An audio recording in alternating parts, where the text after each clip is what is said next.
Bismillahirrahmanirrahim. Assalamualaikum warahmatullahi wabarakatuh. Berjumpa lagi dengan saya Nurbaitin Nasution pada video pembelajaran perkuliahan geometri datar ya. Nah, materi kali ini kita akan membahas mengenai pembuktian dalam matematika khususnya di bidang geometri, khususnya di geometri datar. Nah, pada video-video sebelumnya kita telah mempelajari bagaimana cara mempelajari mengenai postulat, definisi, dan teorema ya. Nah, kemarin kalau definisi itu adalah sesuatu istilah yang kita buat berdasarkan logika. Kemudian kalau postulat itu sebenarnya adalah sifat, tapi kita nggak perlu membuktikan karena memang sudah, ya memang seperti itu gitu ya.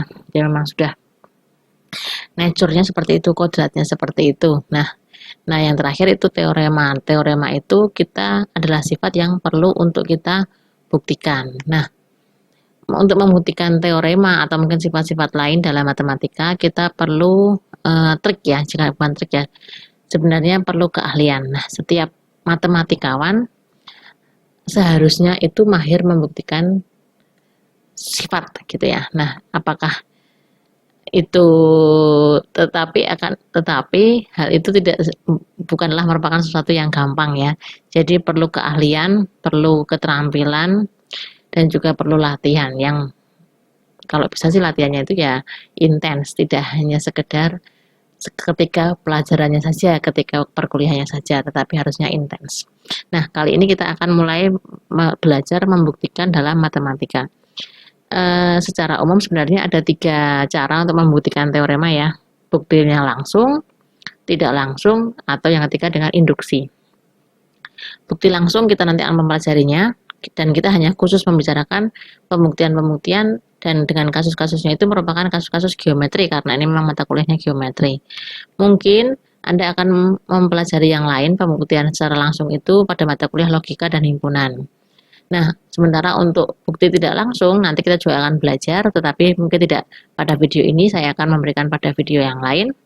Kemudian kalau induksi matematika itu karena kaitannya itu dengan bilangan asli atau bilangan cacah, maka saya di video ini di perkuliahan khususnya di perkuliahan geometri itu tidak akan terlalu banyak menyinggung mengenai induksi matematika. Ada mungkin tetapi tidak banyak. Jadi kita nggak akan terlalu banyak membahas mengenai induksi ya. Kita hanya membahas mengenai bukti yang langsung dan tidak langsung gitu. Nanti mungkin Anda akan sering mendengar istilah induksi pada mata kuliah teori bilangan. Oke, langsung saja. Kita mau masuk ke pembuktian dalam matematika, kita ngomongin bukti yang langsung dulu. Untuk bukti yang tidak langsung kita akan bahas pada video yang lain.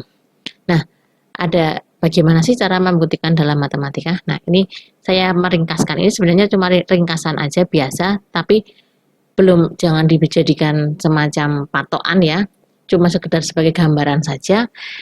Saya ambil dari bukunya Clemens yang geometri, itu ada langkah-langkah dalam membuktikan sifat-sifat matematika, langkah-langkah pembuktian.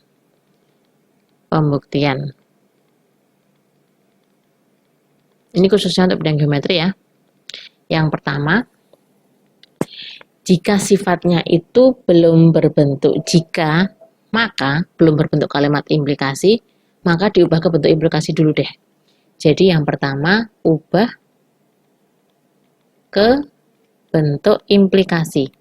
Jika Anda belum paham maksudnya implikasi itu apa sih? Kalimat yang Anda buktikan itu harus berbentuk jika titik, maka titik gitu. Kalau belum berbentuk seperti ini bagaimana? Ya diubah dulu ke bentuk seperti ini gitu. Mungkin nggak kita menemui kalimat yang mau dibuktikan tapi belum berbentuk jika maka? Mungkin, sering sekali. Contohnya gini. Buktikan bahwa jumlah sudut setiap segitiga adalah 180 derajat gitu. Itu kan belum berbentuk jika maka tuh. Nah, harus diubah dulu bentuk jika maka. Caranya bagaimana? Seperti yang sudah saya contohkan kemarin pada diskusi di grup kita. Anda diperbolehkan memberi nama. Jadi jangan terlalu saklek dengan kalimat pada soal. Selama tidak merubah arti itu boleh. Jadi misalkan begini ya. Contohnya misalkan tadi saya minta soal saya itu buktikan bahwa jumlah sudut segitiga adalah 180 derajat. Nah, ini contoh ya, ini contoh. Ini contoh yang belum berbentuk jika maka. Nah, sekarang kita mau membuat dia ke bentuk jika maka. Caranya bagaimana? Ya, kita ubah saja dia ke bentuk jika maka. Kita pengen membuktikan bahwa jumlah sudut segitiga itu 180 derajat, gitu kan?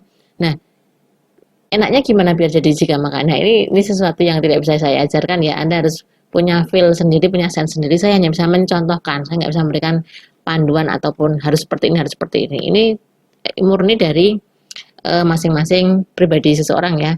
Jadi kalau ini versi saya, bentuk jika maka yang pas untuk teorema ini adalah jika ABC adalah segitiga, maka jumlah sudut segitiga itu berarti jumlah setiap sudut di ABC adalah 180 derajat. Nah, gitu ya. Jadi Anda diperbolehkan memberi nama, jadi kayak mengambil satu sembarang acak segitiga, kemudian dikasih nama ABC gitu boleh. Kemudian biar kalimat ini itu bisa menjadi bentuk implikasi, bentuk jika maka. Bisa dipahami ya, itu salah satu contoh saja. Nanti kita coba contoh yang lain. Itu langkah pertama. Sekarang langkah yang kedua. Langkah pertama adalah mengubah ke dalam bentuk jika maka. Kemudian langkah yang kedua. Kita kasih beda warna ya. Langkah yang kedua. Kita boleh menggambar. Gambar dan beri label. Beri label gambar tersebut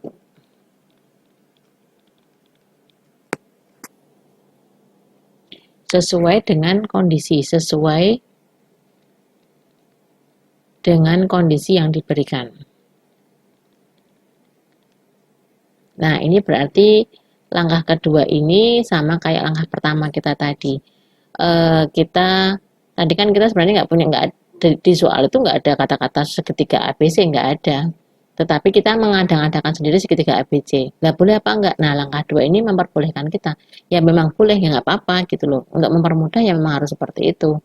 Jadi silakan kita gambar dan beri label. Nah, sekarang untuk soal yang ini ya, buktikan bahwa jumlah sudut segitiga itu 180 derajat. Memberi labelnya itu, menggambarnya dulu itu harusnya sesuatu yang umum. Saya sering menemui bahwa ketika mahasiswa atau siswa itu disuruh menggambar segitiga ABC sembarang, seringnya munculnya segitiga ini nih. Segitiga siku-siku seringnya munculnya. Padahal belum tentu yang diminta itu segitiga siku-siku. Ketika Anda memberikan segitiga itu segitiga siku-siku, berarti Anda itu sudah menambahkan persyaratan tertentu pada soal. Padahal di soal itu nggak muncul kata-kata siku-siku. Jadi sering sekali ketika siswa itu diminta menggambar segitiga ABC gitu, munculnya segitiga siku-siku. Padahal kita nggak minta segitiga siku-siku. Justru ketika Anda menggambar segitiga siku-siku itu malah jadi tambah malah jadi nggak benar karena di kondisi yang diberikan di soal aja nggak ada kata-kata siku-sikunya. Apalagi Anda gambarnya siku-siku, terus nanti ke siku-sikuannya, sifat siku-sikunya itu Anda pakai untuk membuktikan, itu kan tambah salah kaprah. Wong yang diminta aja nggak segitiga siku-siku gitu loh. Nah, khusus untuk gambar ini, karena yang diminta itu adalah sembarang segitiga, pokoknya kita mau membuktikan bahwa setiap segitiga itu jumlah sudutnya adalah 180 derajat gitu. Nah, kita gambarnya ya harusnya gambar yang segitiga yang asal gitu loh. Apakah harus segitiga sembarang? Ya, ya belum tentu sih, tapi sebenarnya gini aja. Segitiga siku-siku sih boleh-boleh aja, asalkan nanti sifat kesiku-sikuannya itu nggak Anda pakai untuk membuktikan. Contohnya begini, ketika Anda mau membuktikan sifat yang ini ya, terus Anda gambarnya segitiganya siku-siku. Nah, terus Anda bilang, oh ini 90. Berarti ini nanti pasti berapa gitu. Berarti kan Anda sudah memakai sifat kesiku-sikuannya. Besar sudutnya 90 ini sudah Anda pakai. Padahal di soal aja belum tentu segitiganya itu siku-siku gitu.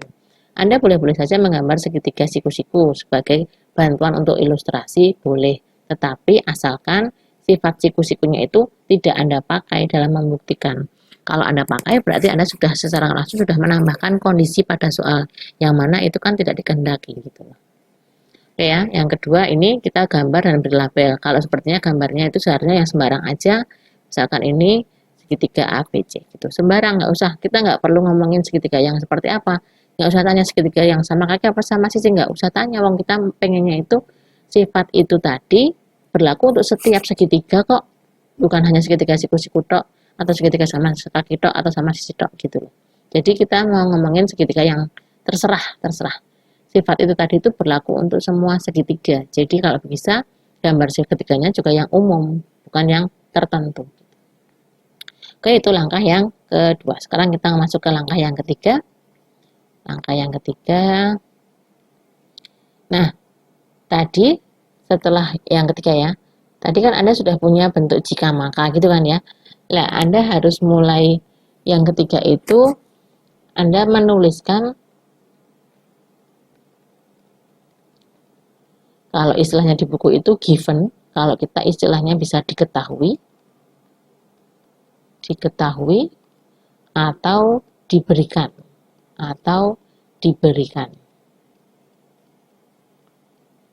gitu ya, terserah pokoknya yang dikasih. Nah, menuliskan diketahui atau diberikan yang diberikan, jadi kita berawalnya itu dari bagian jika,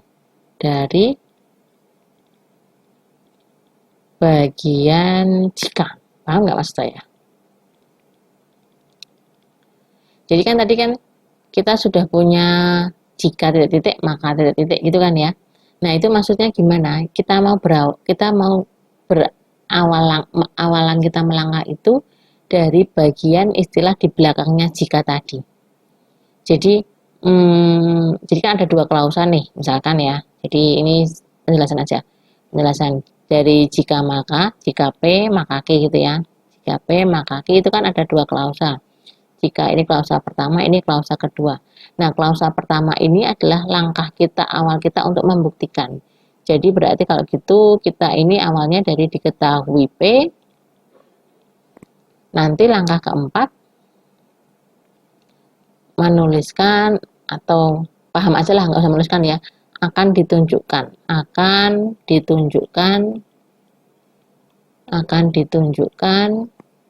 bagian maka.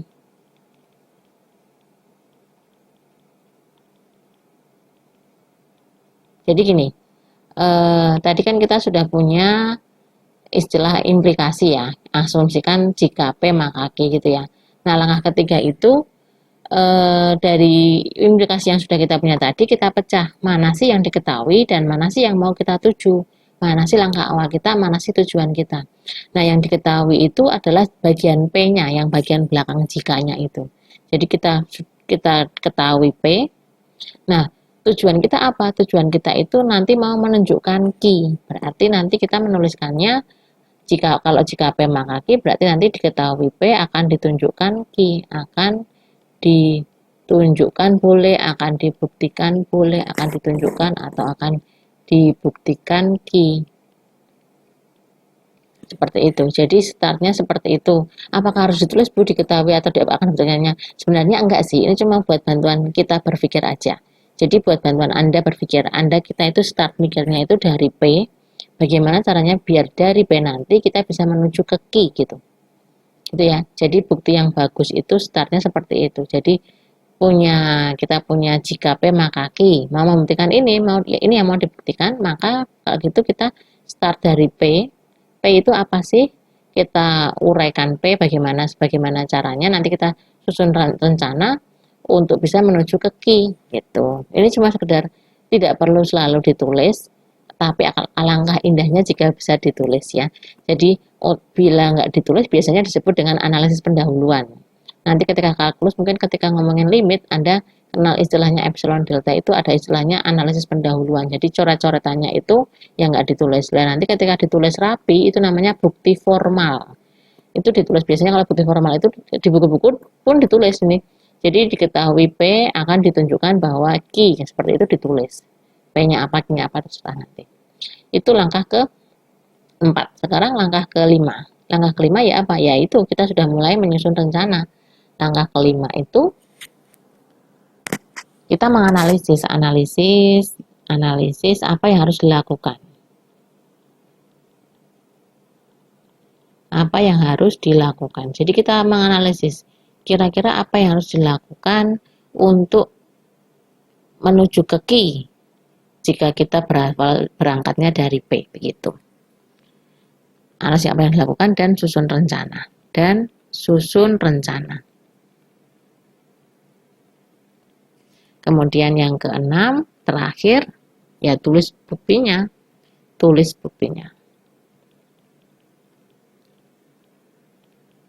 Oke ya, jadi ada 6. Coba saya zoom-nya saya kurangi. Nah, jadi ada 6 langkah yang perlu kita lakukan untuk membuktikan suatu kalimat, suatu sifat matematika ya. Yang pertama tadi ubah ke bentuk implikasi jika maka, kemudian gambar dan beri label tapi sesuai dengan kondisi yang diberikan, kemudian menuliskan diketahui atau diberikan itu berasal dari bagian jika titik-titik, kemudian menuliskan akan ditunjukkan itu berasal dari bagian makanya itu jadi tujuan akhir kita. Kemudian yang terakhir kita menganalisis dan menyusun rencana. Yang keenam kita membuktikan. Itu ya.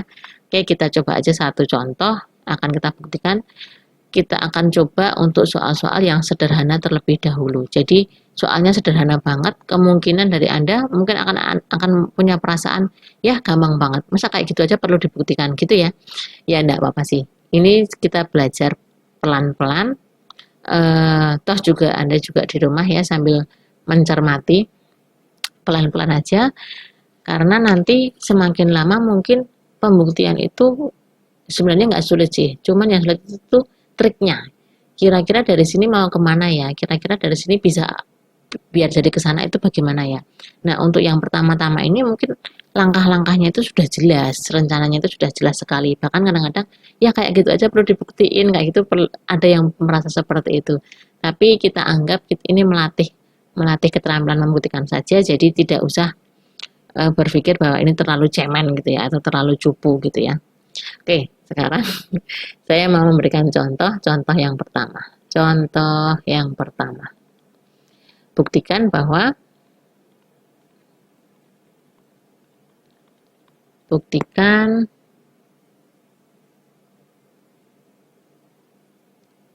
jika 2 kali X min 3 plus 4 sama dengan 10, maka X sama dengan 6 gitu ya. Ini tidak ngomongin geometri, ini masih ngomongin aljabar, enggak apa-apa, biar terbiasa terlebih dahulu. Oke ya, kita mau membuktikan hal ini, jawab. Nah, pertama kita cek dulu apakah dia sudah berbentuk jika maka. Oh, ternyata sudah. Jika 2 kali X min 3 plus 4 sama dengan 10, maka X sama dengan 6. Ini berarti jika P-nya yang ini, kemudian ini adalah Q-nya. Nah, gitu ya. Sudah berbentuk jika maka, perlu digambar apa enggak? Karena ini ngomongin aljabar, kita nggak usah gambar ya. Langsung ke langkah yang nomor 3 saja. Langkah yang ketiga tadi diketahui, kita nulis. Ini perlu ditulis, langkah ini selalu harus ditulis apa tidak? Tidak sebenarnya. Anda nggak perlu nulis pun juga nggak apa-apa. Yang penting Anda punya bayangan. Mau berangkat dari mana, mau tujuannya kemana, seperti itu. Ini hanya membantu kita berpikir saja sih. Oke, yang diketahui apa sih? 2 kali X min 3 plus 4 sama dengan 10. Nah, terus akan dibuktikan atau mungkin akan dibuktikan bahwa X itu sama dengan 6, gitu ya. Nah, kita tulis buktinya. Oke, nah di buku-buku, beberapa buku masih bagi untuk pemula itu akan memberikan cara seperti ini.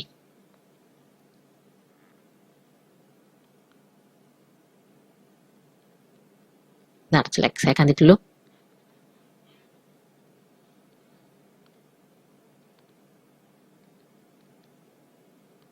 Oke, di buku-buku ada yang memberikan cara itu seperti ini. Ini Bagi Anda yang merasa perlu boleh, tapi bagi yang tidak boleh di skip. Oke. Jadi yang kiri itu adalah statement, bahasa Indonesianya kalimat sih, pernyataan aja ya, pernyataan. Nah ini itu reason, alasannya, kenapa Anda bisa menyatakan itu, alasan. Oke, nah di cara ini, jadi untuk membuktikan itu biasanya masih pakai yang seperti ini ya. Pernyataannya itu yang pertama, start dari yang diberikan, dari yang diketahui, yaitu 2 kali, kita punyanya 2x-3 plus 4 sama dengan 10. Alasannya apa kok bisa dapat ini? Ya karena ini yang diketahui. Ini yang diketahui. Oke. Kemudian yang kedua, nah baru nih kita mau berangkat dari sini, nanti pengennya yang terakhir itu x sama dengan 6, yaitu tujuan kita gitu. Nah caranya bagaimana? Nah ini biar bisa selesai kan kita kali-kalikan ya, berarti kan 2 kali x dikurangi 2 kali 3, 6 plus 4 sama dengan 10. Apa yang Anda lakukan di sini dari langkah 1 ke 2 itu apa yang Anda lakukan? Mengalih-alihkan kan ya. Berarti Anda mempraktekkan apa? Sifat distributif.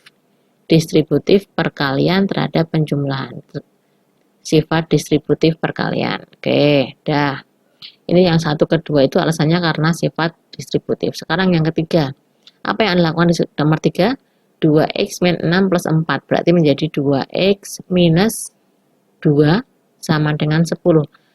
Ini 2 ke 3. Alasannya apa? Ya menyederhanakan aja. Menyederhanakan. Ya kan? 6 tambah 4. Kemudian ini jadi setelah segini diapain? Mungkin ada beberapa di antaranya yang mengatakan pindah ruas ya, tapi sebenarnya kita menjumlahkan kedua ruas dengan bilangan 2. Berarti ini 2x min 2 plus 2 sama dengan 10 plus 2 gitu ya. Jadi alasannya bagaimana? Kesamaan karena dijumlahkan, kedua ruas dijumlahkan. Kedua ruas ditambah 2. Sehingga hasilnya, oh mohon maaf, ini bukan sama dengan, tapi langkah yang kelima itu menjadi 2x sama dengan, ini habis, sama dengan 12. Menyederhanakan lagi,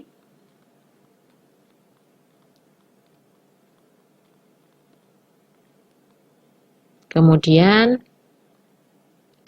yang terakhir kedua ruas dibagi 2, jadi x sama dengan 6. Ini kedua ruas dibagi 2.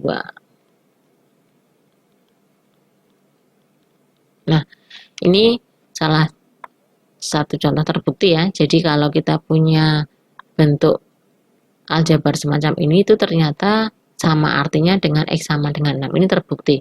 Ini bukti yang seperti ini diperbolehkan, tetapi mungkin jadi tidak praktis kalau Anda malas nulis gitu ya. Nah, kalau Anda nggak pengen seperti itu, boleh nggak pakai bukti yang versi lainnya, nggak pakai kotak-kotak? Ya boleh saja.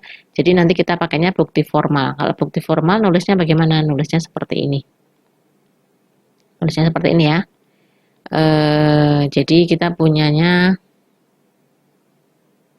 sebenarnya idealnya begini. Ketika kita menulis bukti formal itu, semua alasan itu seharusnya ya ditulis lagi sih. Idealnya yang bagus itu semua alasan yang kita berikan di bukti yang kotak-kotak tadi juga tetap juga ditulis lagi. Seperti ini bukti dari yang diketahui, tapi biasanya kalau yang bukti versi ini itu alasannya itu ditulis duluan daripada pernyataan. Dari yang diketahui, diperoleh, didapat gitu ya. Didapat berapa tadi? 2 dikalikan x min 3 plus 4 sama dengan 10. Kemudian dengan sifat distribusi perkalian diperoleh,